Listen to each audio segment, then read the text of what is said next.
That's one of the reasons I called this movement that I'm creating with All or Nothing on this podcast is All or Nothing, because that mindset is 100% what's propelled me in my life. If I do something, I'm doing it all in.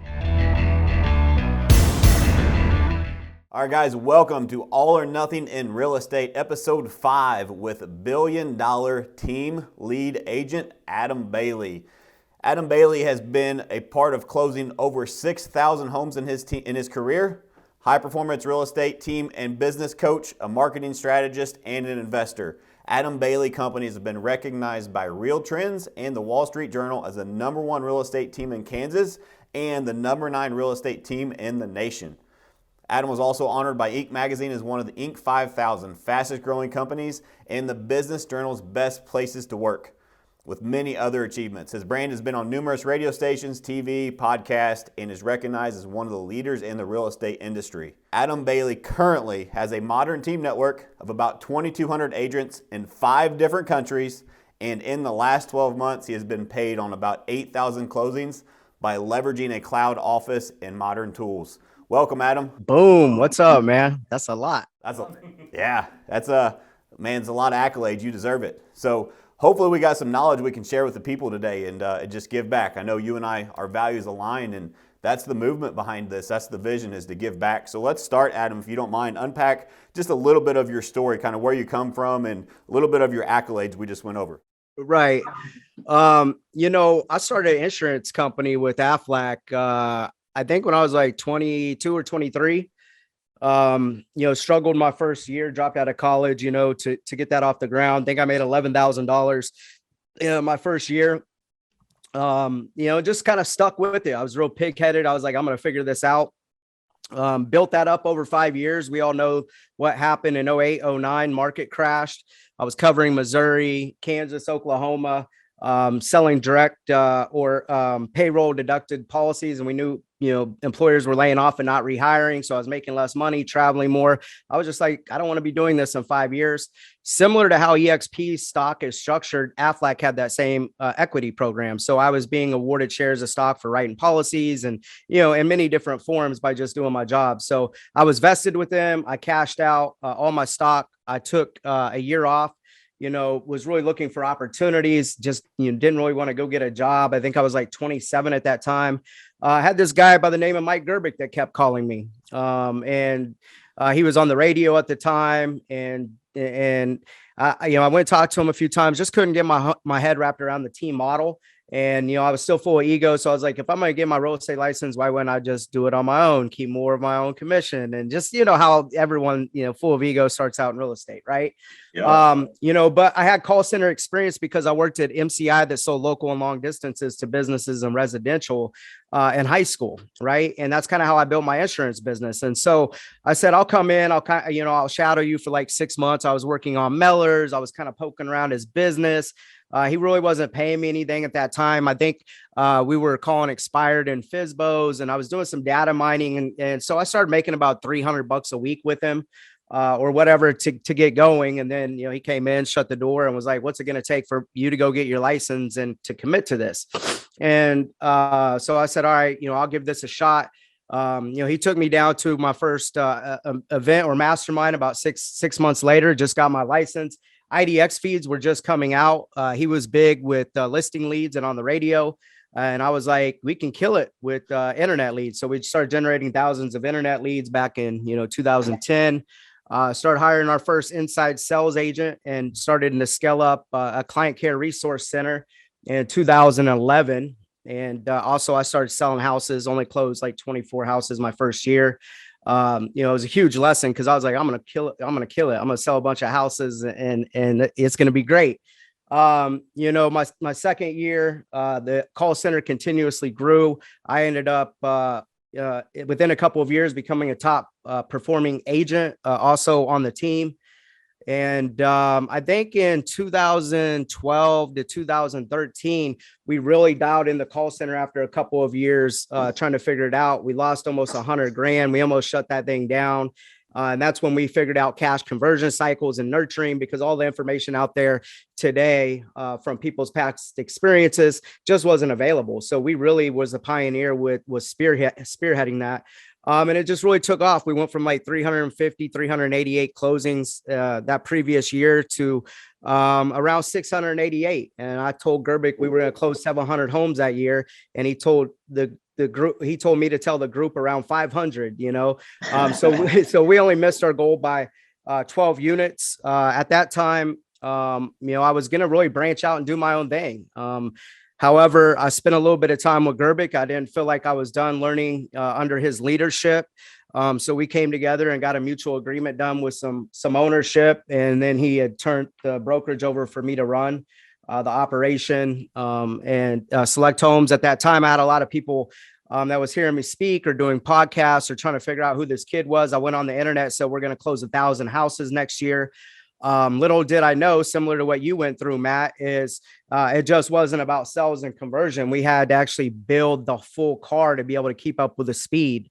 And so everybody started following me. And then I launched the coaching company Alpha Experiential Learning, where people could shadow our call center, ISAs, making live and direct calls, listen to how we're using quad scripting with many pre-approval apps, qualifying our listing appointments, set pre-qualified buyer appointments for our agents.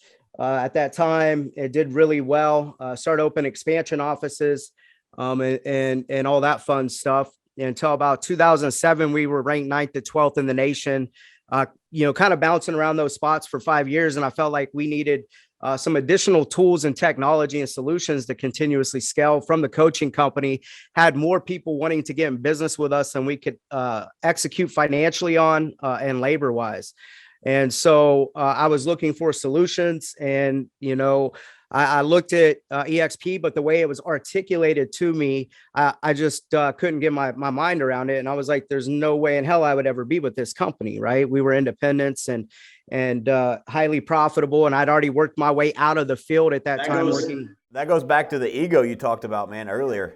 Is that same for me? Is you know my stories. I turned down EXP at the beginning too, and I think both of us had similar reactions to it. It was the wrong message being delivered, but at the same time, both of our egos were still in the way. Yeah, what I find out is it's the wrong message at the wrong time from the wrong person. Yeah. And so I said no for about a year and a half. I continued to have the same issues. I think at that time, my son was 2 years old. Granted, I got all the awards sitting over here. We were number one in Kansas for 10 years. We're, inside, outside the WallStreet Journal's top 10 real estate rankings. And so I was like, okay, we can sell more houses or we can get smarter at this, right? And then there's a gentleman by the name of Jeff Willems that sells about 700 houses a year out of Tucson, Arizona. He kind of watched me grow up in this industry. Him and Mike, were friends or done some coaching exchange right before I got into real estate. And Gerby told me to connect with him and follow him. And so I just reached out to him one day, man. And I said, hey, why did you make the move over? I was kind of spot checking everyone at that time. I was looking for a solution, right? Not wasn't looking for KV Core. I wasn't looking for rev share. I wasn't looking for any of the stuff that most people talk about. And so Jeff was able to allow me to monitor his business solution tools inside of Enterprise. And after like a couple months, I was like, holy crap, this is exactly what I've been looking for, but nobody's been able to explain it, articulate it, or they're not using it because we all joined for multiple different reasons. Right. Yep. And then that's when, I went back to a few of my partners and, I pulled the trigger. Some of them didn't see the vision, at the time. So I had to do what was right for my family. And I bought myself out of my equity piece. We were 11th in the nation at that time. Bought out my non-compete, non-solicit, non-disclosure, all that fun stuff. Couldn't work in town for a year, but I could work nationally. Yeah. So break that down a little bit. A lot of people think about all the successes, man, your accolades speak for themselves, but a lot of people don't realize the sacrifices it takes to get there. So when I know the story here, but tell the people, what did you have to give up? Not only did you have to buy yourself out, but what did that look like? Right. Well, the guy that got me in real estate and my mentor had, sold his equity piece, and an investor was holding it. We were trying to, negotiate that. And it was in the, right under $4 million. And that's not including my equity piece and a few other, people. But what people didn't know is we were flipping that to EXP. We were going to EXP. So it really held me back for a year to get to EXP. But, in my mind, I thought, I would have bought something that I helped build up from 5 to 7 people. Oh, and it took us 8 years or so to build that thing to 90 people, 4 or 5 offices powered by our call center.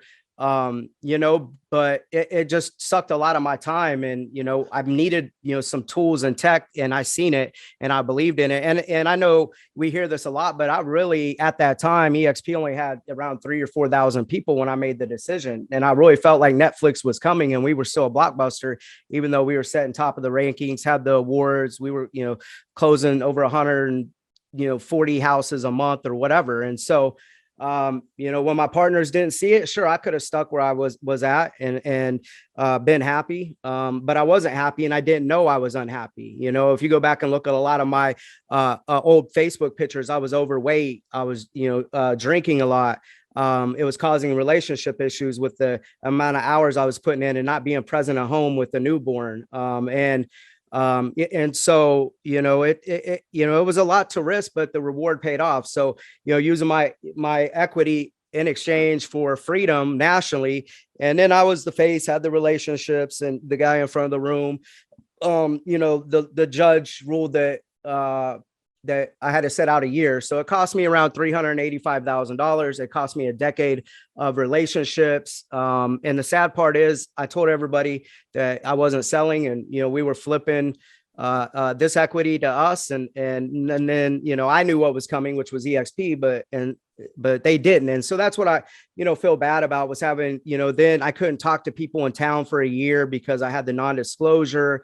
And so that was the people side of the business hurt more than the actual logistics and, transactions and the network and the modern team that was coming. When I started with EXP, I took 3 or 4 months off. Came up, with a strategy, a game plan, went to a mastermind down in Puerto Vallarta. And, I had people telling me I was crazy. I was having a midlife crisis and I didn't know what I was doing. And, I launched down there. My 5-year goal was to have a modern team of 500 agents. And then I would kind of, enjoy the time with my son and, start to slow down a little bit. And little did I know I had 90 agents in 90 days. It took us 8 years to do that previously, traditionally banking.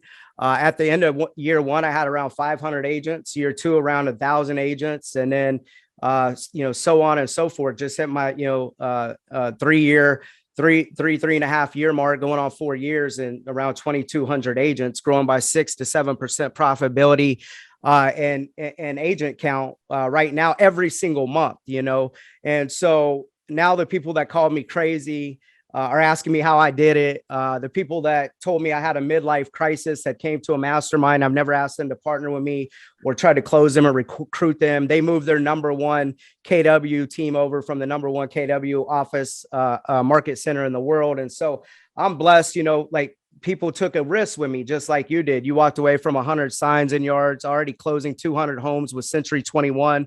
You had a team. And so for you to, believe in that vision with me early on, I'll be forever indebted to you. You moved your whole team into the basement, and I'll never forget when you called me that day and you're like, all right, I can't get my listings. We can't get around this. The good news is the team is going to all stay with me. We're all crammed in my house in the basement. So I hope you know what you're doing, Adam. And hopefully it's worked out for you. Yeah, 100%, man. So yeah, it's there's a bunch I want to dissect there. So it's a crazy story. So I wrote down some notes here. I want to dissect a few of those parts. But let's talk about the my partnership with you. Like you said, this isn't a podcast about EXP. This is to give back to the real estate industry. But it's important to note that EXP solved a problem for you and it solved a problem for me. And so I want to dissect that a little bit. And so whenever we partnered together, I turned down EXP because it was the wrong person at the wrong time delivering the wrong message, right? Just like you said. And so I reached out to you because I followed you. You had built that brand awareness of you had built something I was trying to create, right? And so you already had that you had that brain space that you had already earned by just giving back. And so I reached out to you, and the conversation, you never once mentioned rev share. You never once mentioned stock. You never once mentioned any of these buzzwords that people are just puking on people. What you said is what this model does, you're missing the boat. What this model does, it creates a true partnership. And so I can actually partner with you now. Before it would have cost $50,000 or whatever it was to get an expansion office. Now it costs you $99 sign up fee. Sign up with this company, and now we're in partnership.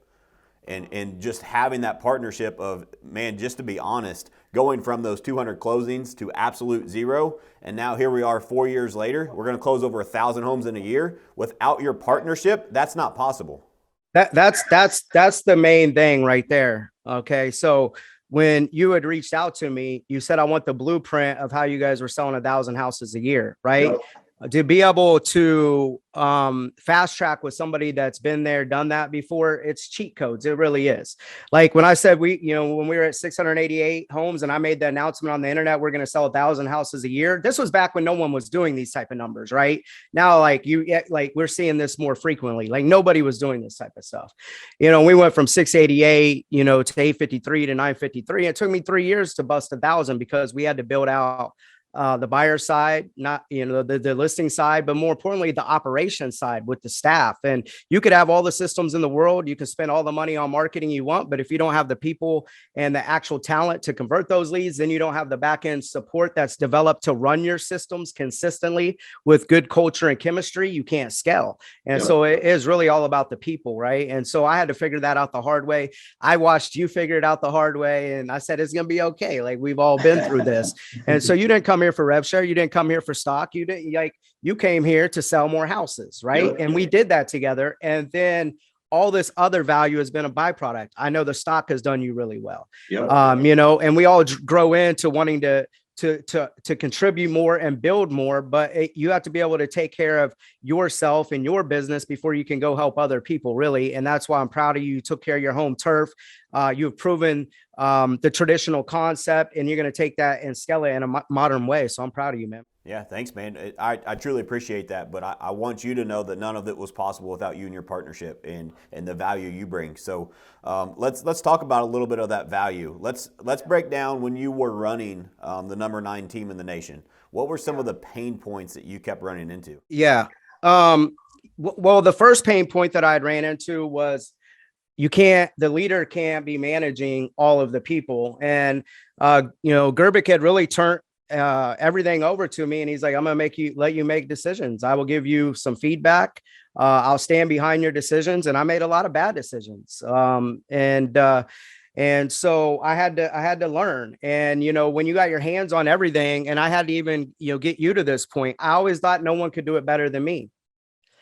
I had a lack of trust because I was executing at a high level, and I was so focused on rankings, revenue, closings, and I was losing sight of developing other people. And so, it created some turnover if there's not opportunity, or there's just not, good personal development. And it's, still at that time, ego driven. And I remember I lost about 300 units in 1 year that walked out the door.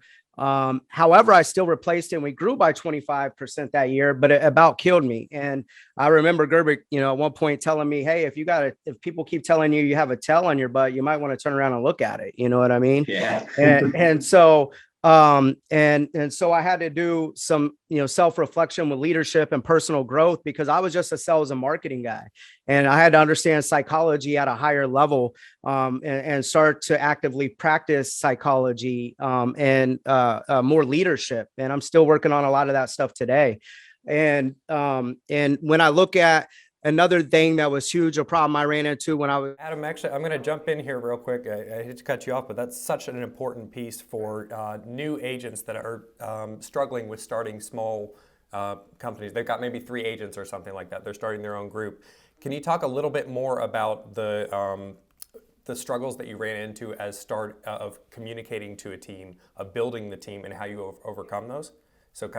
So that they have an idea of how to build their own team. Right. So when you're small, and that's kind of what I was getting at when Gerbic told me, hey, it's kind of, this big churches, the bigger the church gets, the smaller groups get, right? Or smaller his group gets.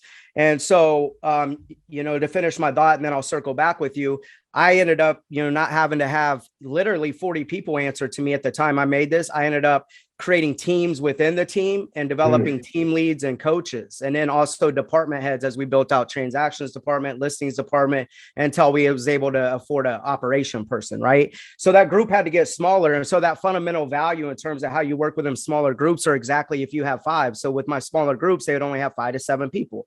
So if you only have 3 to 7 people, what I think you need to do is you got to be huddling daily with them in the mornings, role playing, jumping on Zoom with them, checking in. What's their daily activity report look like? Most agents don't understand time management and they're just looking for a lead or one-off call leads. They don't have jam sessions. They're not structured good with time management. So helping them with that, meeting them each day, I think is important. And then starting to develop an alpha that is willing to communicate good with the group and help you teach and start taking some of the stuff off of your plate, I think is essential for duplication. You have to duplicate yourself once. Once you duplicate yourself, then it can go to 3. Once you go to 3, you can go to 6. Once you go to 6, you can go to 9, And so what I felt at early on when we were small was I always thought the best salesperson was going to be the next best sales leader or team lead. And just because you're a good salesperson doesn't make you a good teacher, doesn't make you a good leader, and it doesn't necessarily always command the respect of the group in terms of chemistry. And so I had to learn that the hard way being small. Yeah, and there's something that you taught me too, Adam, in huddles, is that in one-on-ones with your agents is you can't lead by just policy, like just hitting them over the head with policy, right? It's not, well, you didn't make your calls. It's how to start your huddles the right way is to actually ask them how they're doing. Hey, Adam, how's life? How's Adam doing today? Right? Because you have to create that business intimacy with your people. Otherwise, they don't feel the safety. And what one-on-ones can create if they're not done correctly is tension. And tension without safety turns to stress, and stress leads to overwhelm. And so you have got to make sure you lead your people properly and you care about them and build that business intimacy first. Otherwise, the numbers don't matter. Let me tell you where I've been most impactful. I understand and drive key performance metrics. I'm a very logical, numbers predictable guy. Even when we had our call center, every 8 valid conversations, we set a qualified buyer appointment, pre-approved, or listing appointment. And then it was broke down and reversed off of that with leading indicators with our leading and lagging ones, right? Tied into that. And you could jump on and, just focus on the numbers. But here's what I will tell you, even with, my top performing agents and things like how's things going, some of my best coaching or the most impactful I've been has not been, the strategies or the tactics or the numbers. It's really, we're keeping them focused and helping them remove head trash and, dealing with personal issues, because we all have personal issues, whether it's in business, whether it's, family life, kids, whatever it may be. And so being able to understand psychology and work with them on that stuff and give them the tools to get out of that slump or overcome that or help reframe their thinking, that is going to put them in a great space where they can operate at a high level. Yeah. Adam, you're saying a lot about understanding the psychology, right? Again, for small businesses and such. Do you have any resources that you'd recommend? Because it sounds like you've done a lot of studying on this. Any books or where should people go to upgrade their? I got tons of books and, they're on my shelf. I got a whole library of Audible stuff. What specifically would you want? Like what are we trying to work on? Like whenever someone has a specific problem and we're working through it, I recommend a book. I'm really, a makeup of all of the books and audios I read, right? Because I take a little bit of things that have hit me or helped me, and they've just stayed with me, and then I can articulate it, or when I see it, talk about that principle or what they need to apply to net that type of result. So, what specifically are you wanting, a book for, and I can recommend it. Got it. So you've at this point, you're bringing in so much information that you've internalized it at this point.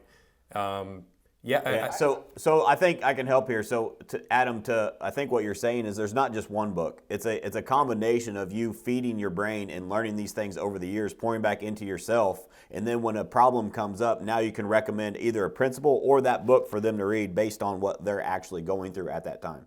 That's absolutely right. I have not taken a paycheck on a W-2 payroll since I was 21 years old. I have been self-employed since I was 22. I have been broke.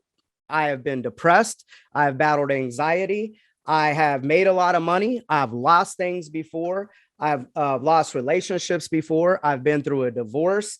I'm battle tested. You know what I mean? Like, this ain't something that someone told me. And so I have consumed and stayed a student up until this point, and I still download books, and I still pay for the audio subscription, and I still listen, and I still buy the book if I think it's interesting enough. So I have the written word to get the principle out or to build content around it. So without a doubt, if you're not willing to stay a student inside of this highly competitive industry, and or saying a student in life on how you need to personally grow or how to better yourself and better all areas of your life, because as you fix your interpersonal growth and you start growing as a person, you'll be amazed by how many more homes you'll start selling and how people will be attracted to you when you giving off positive vibrations and stepping into your greatness. People are attracted to that. 1,000%.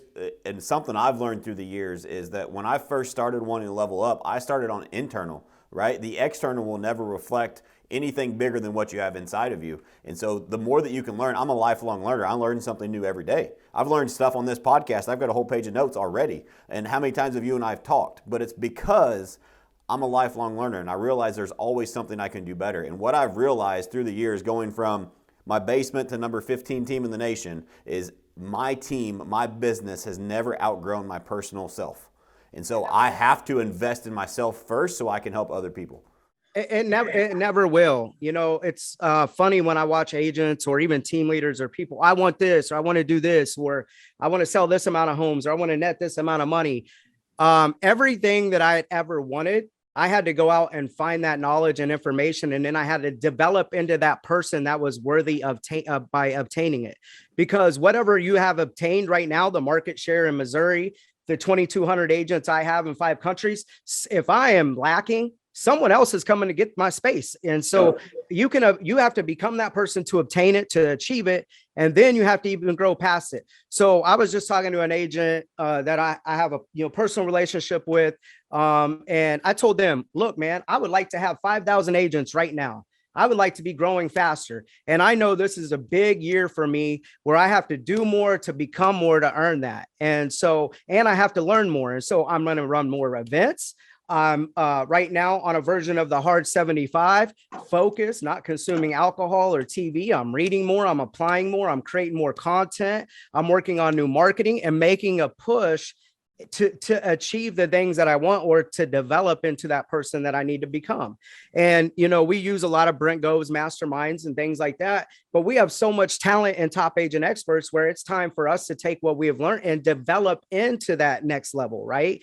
For us to hit the goals that we're looking for. And so I'm having to create new behaviors, do different things, push myself out of my comfort zone to have a team of 4,000 or 5,000 agents globally. I have to study global stuff. I've learned so much about Canada. I've learned a lot about the UK, Australia, Mexico. And these are things that I'm having to continuously study if that's what I want, right? Or I can just sit here and, go through the motions in little Wichita, Kansas. Yeah, 100%. And I wrote something down here. Dude, there's something you said that sparked in my brain that I think about this. And so fear is a great motivator, right? And so I still wake up every day scared to death. I wake up scared to death every single day that there's a old version of me that's out there chasing me, because I know what I thought when I worked my way up through the ranks, just like you did. And I know for a fact, if I take my foot off the gas, there's somebody out there just like me that's young and hungry that's going to take it. And I owe it to my people. I owe it to my family to make sure that I'm always leveling up so that never happens. Yeah. Yeah. I mean, it goes back to, we see that meme on Facebook, rent is due every month. I mean, it's so true. And I think if you are willing to be consistent enough with the right mentor and, the right masterminds, anything is possible in the time we're in. Real estate is highly competitive. We're in some super wild times. I've never seen anything like this. But for me and our business and you, I couldn't be more thrilled. You know what I mean? Like 140 agents, 140 some have joined the modern team in the last 30 days. We're scaling and ramping up, and we're developing more leaders. And what I love seeing is a lot of the traditional teams are number 1 and number 3 in their markets. So obviously what we're doing is working, and being able to use that traditional team as a nest to develop good people on the personal development side, show them how to run a good business, and then spit them out as a partner in the network and be in financial alignment with them. And to have this opportunity, first, just keeping them on our systems. And then if they leave, we don't get anything in return for all that development we did with them. This is exciting what's going to happen over the next 10 or 15 years. Yeah, I agree, man. This movement's just getting started. And so one of the biggest things is that you said it right there, is financial alignment. Financial alignment is huge in this model. And so it not only because we have great people that we're in business with, right? We don't partner with everybody. We partner with the right people that have the right values, that want the same things we want. But we are also invested in their business to help them succeed. And when they bring another partner in, you and I help them, right? And it just keeps expanding, and everybody is willing to give away. There are no secrets in this industry, but everybody used to. The real estate business used to, I'm not going to tell you all my secrets. You got to pay me for this course, right? This model is turning that on its head. We're giving all of our secrets away to everybody we partner with, because we realize that we can help them grow within this network. Yeah, I mean, the resources are available. People lack resourcefulness and execution, and so that's what it is. If you're resourceful in our network or just in general in life, the resources are there. And then what I see that most people lack is execution. They'll tinker, they'll do some and not see, a massive return or result, and they don't follow through with it long enough to get it predictable, or like pumping oil. And that's the biggest weakness that I see. But whenever you're sick and tired of being sick and tired, and you start having a bigger why other than yourself, like you said, your obligation to your family, and like mine was to try to, obviously 8,000 closings. I do really well, highly profitable, but I don't do it for the money. I do it for the time freedom to be able to do what I want, whenever I want, with whomever I want, and still be able to keep my businesses running. And I will never, ever trade time for money ever again on any projects that I work on, because real estate has provided me a lot and given me a lot, but it's also stripped a lot away from me. And it will never do that again as I turned 40 and just hit my 11th year. And so it's an obligation and a commitment that I've made, to my son and to myself and the people I love and care about around me. Yeah, man, that's said very well. And going back to what you said about people just dibbling and dabbling and they don't have the resourcefulness or the execution, I couldn't agree more. I mean, that's one of the reasons I called this movement that I'm creating with All or Nothing on this podcast is All or Nothing, because that mindset is 100% what's propelled me in my life. If I do something, I'm doing it all in, or I'm not doing it at all. Because if you just dip your toe in the water versus jumping in the damn puddle, you're not going to get the results. And then people will just try something and then they'll half-ass it, and then they get pissed off when they don't get the results. Well, it's because you didn't do the fucking work, right? You didn't put in the time and the effort to get what you deserved out of it. You have to give it your all or don't do it. Yeah. No, dude, that's exactly right. Every year I've had to run this modern team differently. I ran it different the first year, then the second year different last year, and I'm going to operate structurally different in it this year. It's just part of growth. One of the things you probably ran into on a micro level, it even happened at Select, but I really felt it on a macro level last year. People that were my frontliners or second liners, I had good relationships with. I had to work with them to build this out. Now we have 2,200 agents, and I used to try to, where I even had some constraints with growth because I plateaued and had to solve problems around 700 agents, around 1,000. Like, these are real problems I've had to solve to get to this point.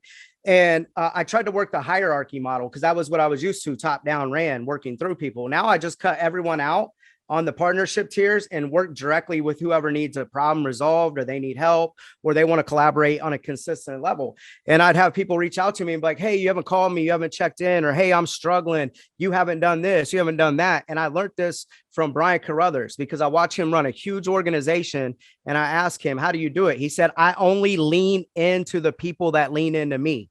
And I was like, you don't focus on your front people or your second tier partnership. He's like, I don't care where you're at in my organization. If we're like-minded and you're willing and able and you're committed and you're leaning into me, I'm going to lean back into you. Yep. So I don't have time to be chasing you and checking on you and making sure you feel good. These are ownership positions, right? Yep. And so once I learned that, you know, it hurts some feelings. And then I tell people that you haven't asked me questions.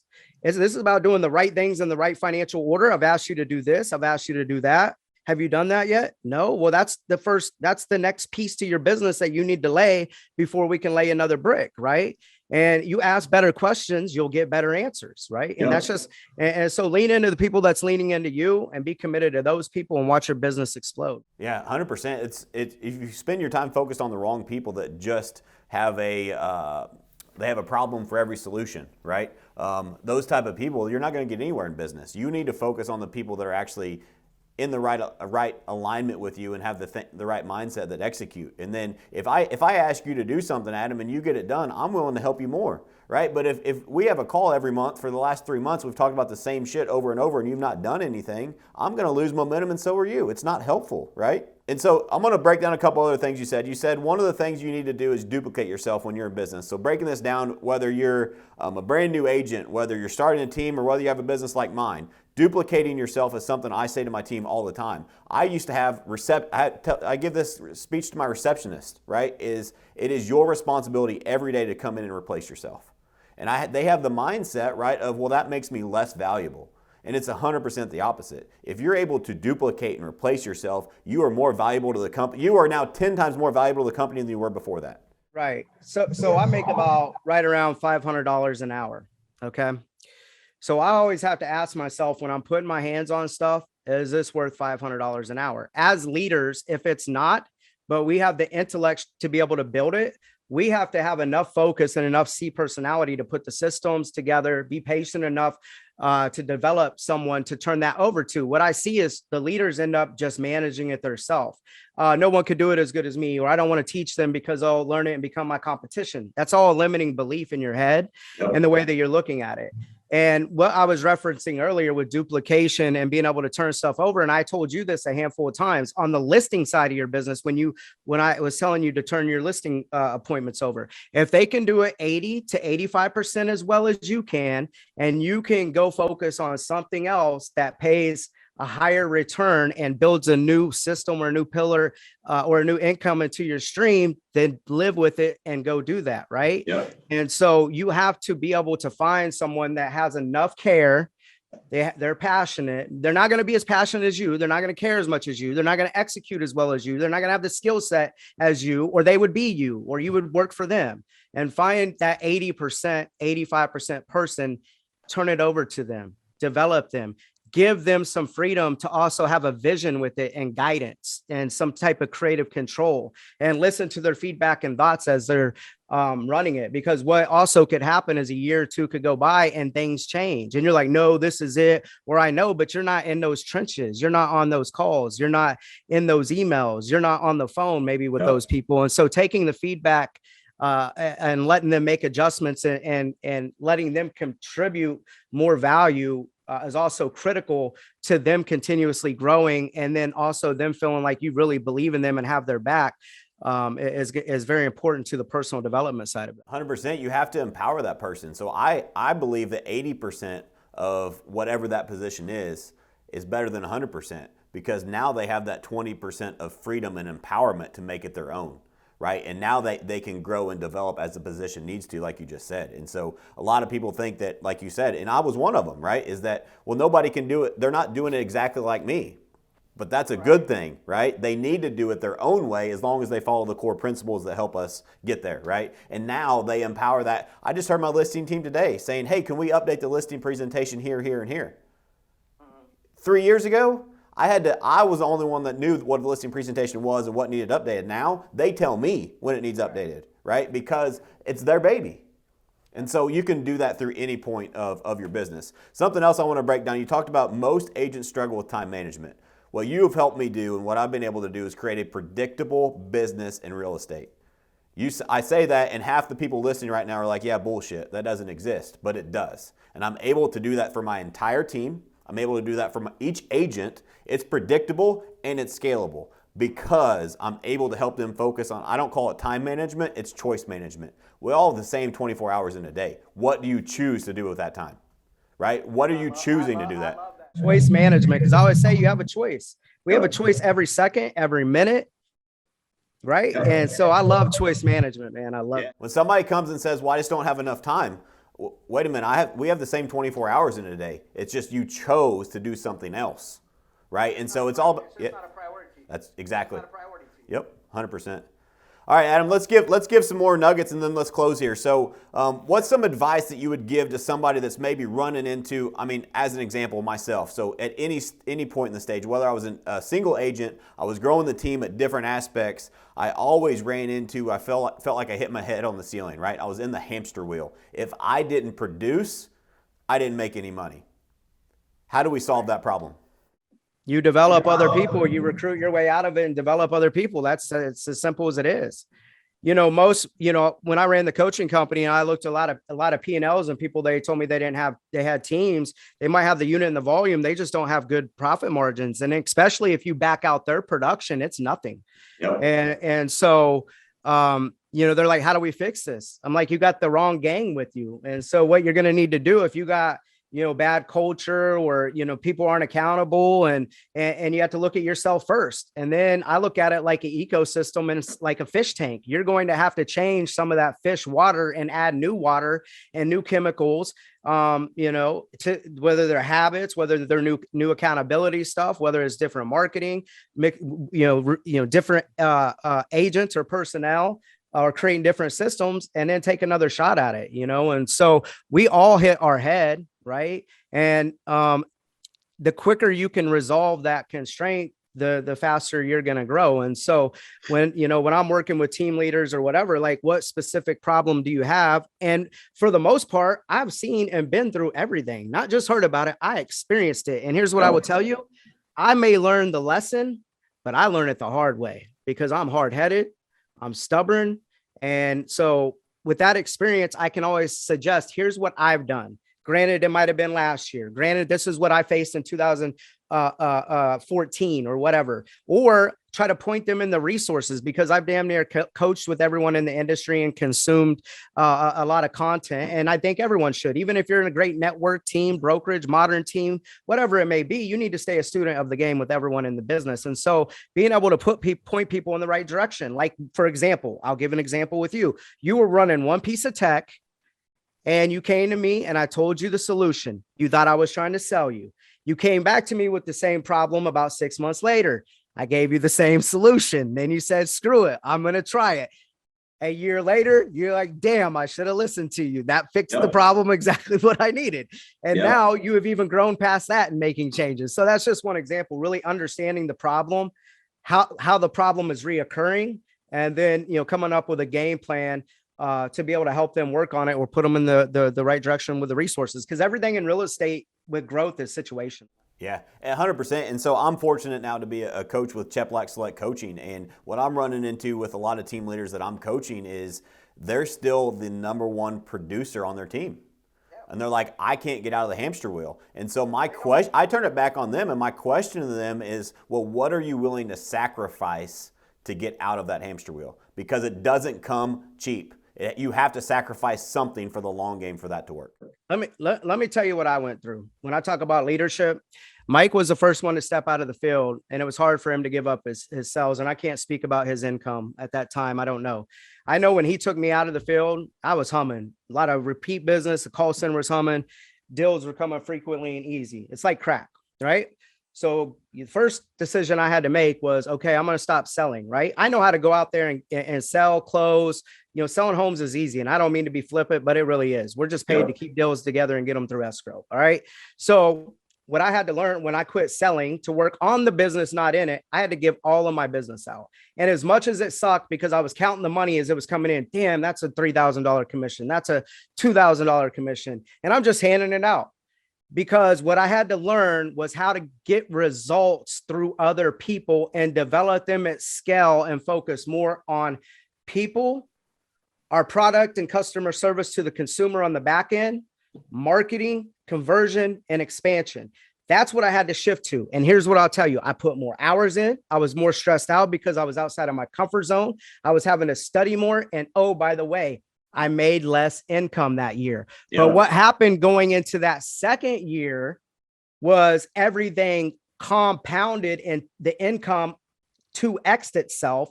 And I bought back more time and was growing faster. And so that's what I was willing to give up and sacrifice and commit to obtain what I wanted down the road, because a year from now, it's still coming, right? Yep. And do you want to keep doing what you're doing, getting the same result, or would you really want to live and do things that other people are willing to do right now, so you can live and have what other people don't have a year or two down the road? And 100%. that's what they have to ask themselves. Yep. Yeah, if you keep doing what you've been doing, you're going to keep getting what you've been getting, right? Something has to change. And the bad news is you're the person that has to change if you're in that situation. The good news is you're the person that can fix it, right? You are the problem and the solution. And so, I think that's great advice there. Adam, is there anything else you want to cover in this?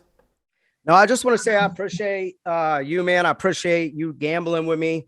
I appreciate you seeing the vision with me when everybody was telling me I was crazy. I more importantly, man, you like the execution part you do at a high level. And so I respect that, because I don't see a lot of people do it the way that, I think it should be done, or, the way that I do it or have done it. Right. And so watching you grow from 200 units to around 1,000, developing into a top coach for Cheplack, and doing what you've been able to do with your family and keeping, it together when, you and I had some other talks about, hey, balance is important, and the lake house and certain things, man, like you actively listen and you execute. And I just want to say, I'm proud of you and Amanda and the team, and you're doing a phenomenal job, man. I just appreciate the partnership. So thanks, man. The feeling's mutual. A lot of it's not possible without you. So, dude, love you like a brother, and can't wait to see you in Cabo. And thanks so much for joining us for this podcast. Appreciate it.